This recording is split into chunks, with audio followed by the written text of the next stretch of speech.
And as we watch that, Malcolm Grimston, what are your thoughts? That's, I mean, still speculating. One possibility of that is a hydrogen-oxygen explosion. That's quite an energetic one, or some sort of chemical explosion from the. You know, they do use oil and other things within the plant, but that's a big explosion. I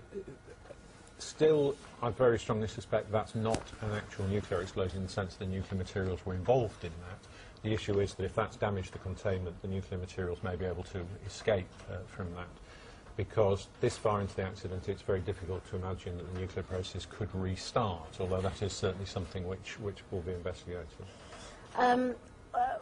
What strikes people, I'm sure, about watching a couple of things, as you say, whether that has caused damage in itself. I mean, presumably, at a plant like that, an explosion is something you want to avoid.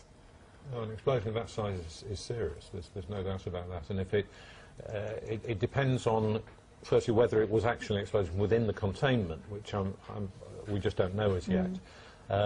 One thing we do know is that if that did involve the nuclear thing, we'll be seeing very high levels of contamination very quickly. So information should be becoming available as to what type of explosion it was. But clearly that's a very energetic explosion to be doing that. We're not looking here at something collapsing because of the effects of the earthquake, which was one possibility. That's clearly not the case. And we've had pictures of this site before what happened and then afterwards, and after this explosion it appears that we see instead of an intact building, as you would expect, you then see a sort of skeletal structure there where the walls have crumbled, and as you say, we're speculating at this distance and this stage and at this time, but significant damage has been caused. Yeah, I mean, in most plants the actual working part is built underground.